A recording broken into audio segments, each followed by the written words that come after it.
Yeah, well, thank you very much. And yeah, great presentation from Google. And um, kind of where I'm going to take things is I'm going to take things a little bit a step back in terms of really probably what Google and AWS and Microsoft are going to be talking about today, and really talk about your data and your risk when it comes to AI and how you can organize that data estate and what some of the things you need to think about from a risk perspective, as Ron was just saying about when you are utilizing various AI and machine learning models, how we as humans need to interact with things. So very, kind of going through quickly. Yeah, Ron gave a great introduction. I'm not going to spend a whole lot of time on this, but you can certainly connect with me on social media.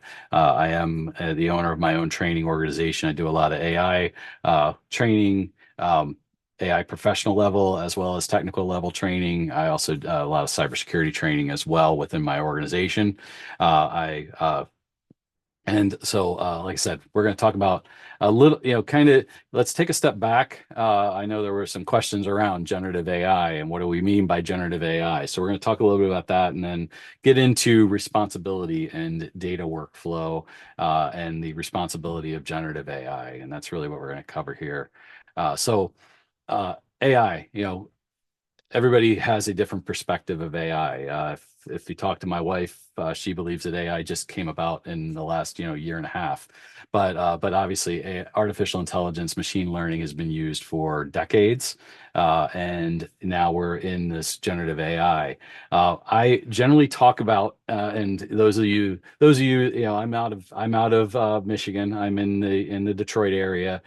So I use a lot of analogies that have to do with the automotive industry, as many of you are probably familiar with. Um, and I think of where we're at in terms of AI and machine learning, very similarly to the early automotive industry, right? We did things very simplistically. Then there was the Industrial Revolution of assembly lines. We brought robotics in and did a lot more automation, and that's kind of where we are right now in terms of AI. With the generative AI, now we're doing much more thought processing, much more creative aspects to artificial intelligence. And that's really, my perspective of generative AI is now the aspect of the creative nature of AI. But ultimately, when we think about AI, there's a responsibility that we have. And there's lots of common workloads as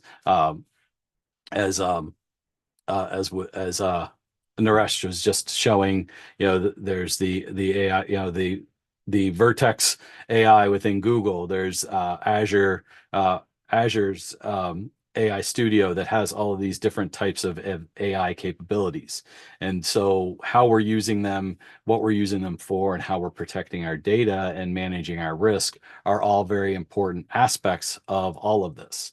We have, and we've been using a lot of these already. You look at your smartphone, go look at your photos and look at how it creates albums for the people that you took pictures of. That's using the computer vision, it's using knowledge mining and all those things as well. So we've been using AI for a while. Now we're just using it a lot more creatively. My wife was just trying to plan our summer vacation using ChatGPT over the weekend. So those are, and those are all things that we can do with generative AI. But how are we sharing our information, and what's our responsibility to managing risk? And so I always say when I'm doing an AI talk and doing an AI training is we're only our AI and our AI models, our generative AI models, how we're using our data is only as good as the human beings that are working it and working through it. So there's this aspect of fairness, of inclusiveness, of transparency. Some examples of inclusiveness that I use as an example here is if from a standpoint of what the speech chairs that ALS patients use, people affected by ALS. There's an inclusive nature that generative AI and AI are using to gather recordings of that person and then turning that into their own voice when they are speaking through those enabling chairs and those enabling technologies. And that's the beauty of inclusiveness. But there's a lot of concerns around transparency with generative AI. Where is my information going? What is my information doing? And fairness and biases. Understand, you can't develop an AI model without bringing people, especially if it's something that's being used global, without utilizing and bringing in people from different cultures, different backgrounds, because we are going to have an inherent bias. In the United States, we are going to think a different way than they might think in Europe or in the UK or in Asia. That's just inherent to where we grow up, where we're from, what our foundation is. So we need to make sure that we are building fairness in there. And like I said, transparency, privacy, and security, worrying about, again, things like HIPAA and GDPR, if you're a global organization, are all things that we need to make sure that we aren't exposing data. And so when we think about that and just kind of think about all of our data and where it's going, we're ingesting information, we're ingesting it from different places. This could be Azure, this could be AWS S3 buckets, this could be Google storage, it could be from Google Suite, Google Docs, it could be from OneDrive, from any other different sources. We then take that data and we look at that data and we enrich that data. And when we're thinking about the data and we're thinking about how we're utilizing our data, we need to understand where that data is coming from, how it's being used, and making sure that we're classifying our data. It's about managing risks. And when we're thinking about generative AI, and this is a data engineering model, but AI and using large language models, using all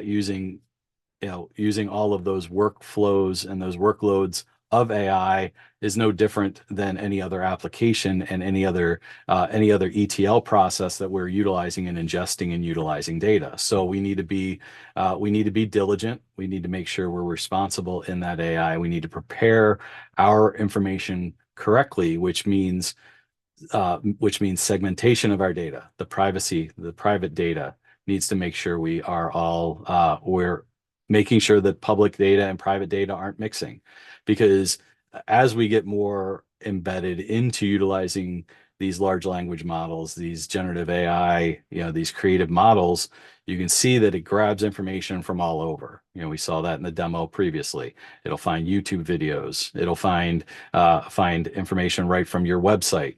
It will look at all of this information, and we need to make sure that we are being responsible in our governance of our data.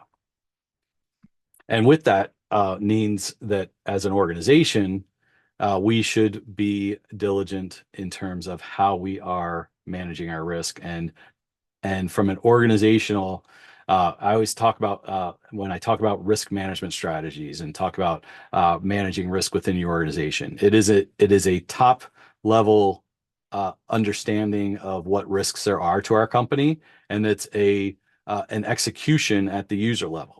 This has nothing, this is not specific to AI. This is specific to really any of our data, any of our information.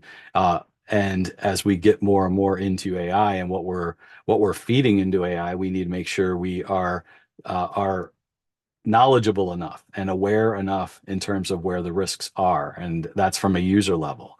Like I said, I do a lot of professional level AI certs and how you can use AI in sales or in project management, and how we can continue to leverage the automation and the technology that we have.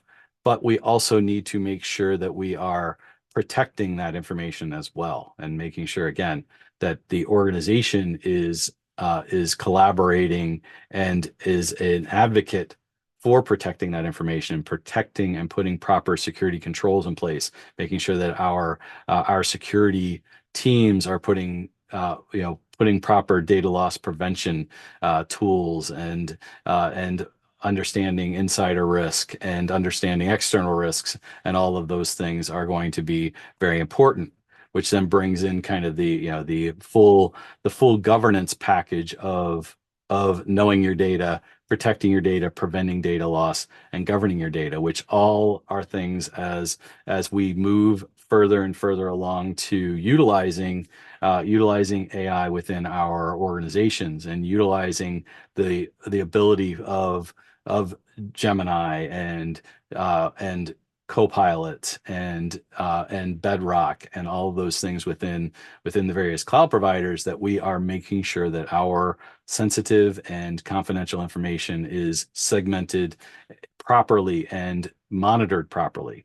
I always say when I'm doing a cybersecurity course, if we're not monitoring what's going on in our environments, we don't know what's happening within our environments, and we can't protect ourselves from an incident or an event if we don't know the incident ever happened. So monitoring and logging all the activity within our large language models is going to be extremely important. And just to kind of wrap up on a couple last points here, knowing that I'm getting to time, is generative AI solutions. And there's four-stage process that is around responsible AI. Identify, the potential harms, the potential areas that might be sensitive within our environment, and avoid those. We want to measure, again, what are the outputs of our information, making sure that that it is responsible by those pillars of inclusion, lack of bias, privacy and security, all of those things.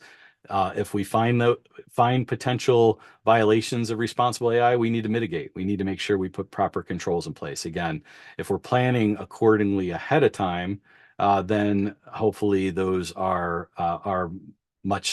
decreased at a large amount, because we're planning and monitoring accordingly at the beginning.